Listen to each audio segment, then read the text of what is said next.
Hello, Sharks, and welcome to your August 24th through 28th weekly video update. As your president and principal, it is my honor to send you our greetings, our prayers, our support, and this week's schedule. First, a thank you to our students, parents, faculty, and staff for successfully completing our first full week of distance learning. Great job, Sharks. Second, thank you to our adult facilitators of our student leadership program.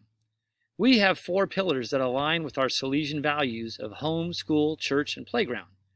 Mr. Krogan is in charge of Christian service. Mrs. Lemus is in charge of varsity council. Mrs. McLeod is in charge of youth ministry.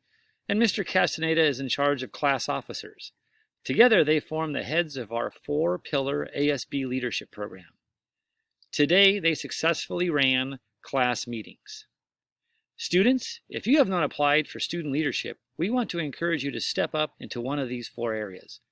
Class officers are elected, but the other 3 are done through applications and interviews. Pretty easy stuff, Sharks, so join in and help make this school great. I am recording this video outside amidst the smoke and ash of our local fires.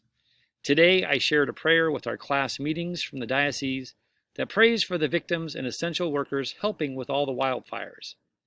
Speaking of wildfires, Mr. Falcone and I both came from Long Beach in Southern California, and this week reminded us of the crazy South Orange County Santiago fires of 2007.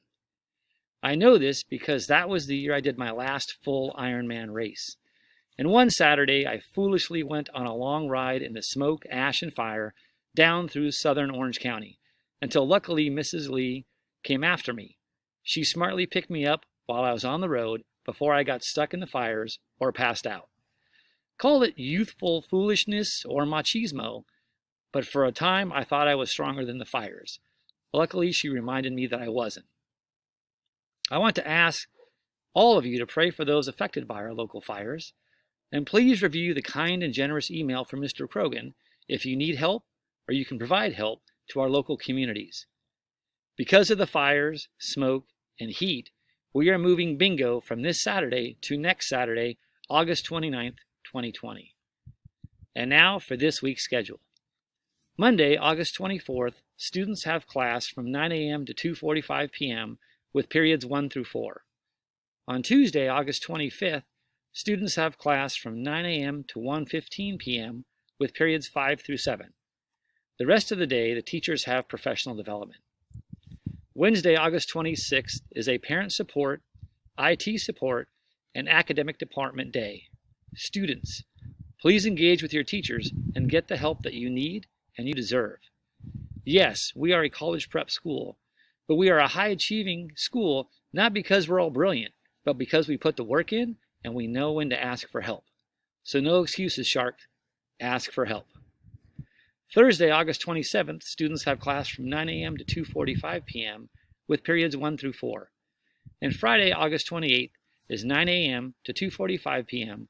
with periods 5, 6, another collaboration period, and period 7.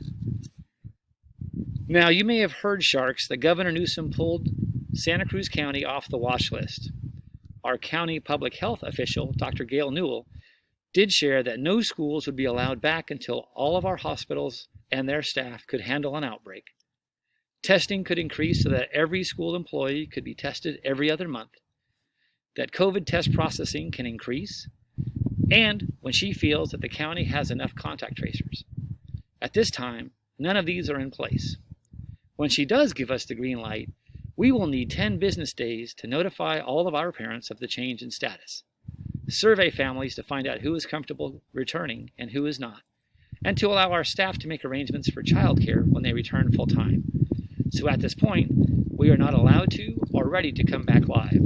So I hope this information addresses any concerns you might have with any sudden changes from distance learning to hybrid learning to live learning at St. Francis High School. Next week, our front office staff will again call each household to check in.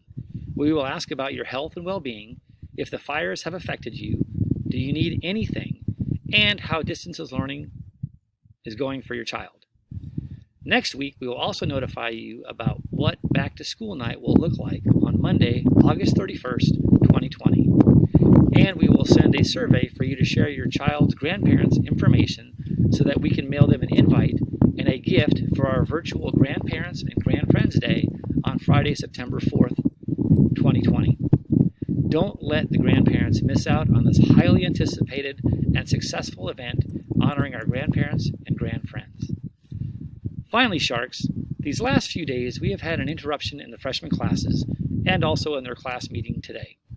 I am proud to say that our Dean of Students, Mr. Calhoun, has used video surveillance that we have matched up with a student's IP address that connects back to a perpetrator. Consequences will be given, and eligibility to stay at our fine school is being called into question as we deal with the perpetrator of this situation. School safety is of the utmost importance, and whether it's through distance learning or live in person, that will always remain the same. Finally, Sharks, please know that we pray for each and every one of you daily. Please stay safe and make sure that you are always taking care of yourselves, your families, and our St. Francis family. God bless, and go Sharks.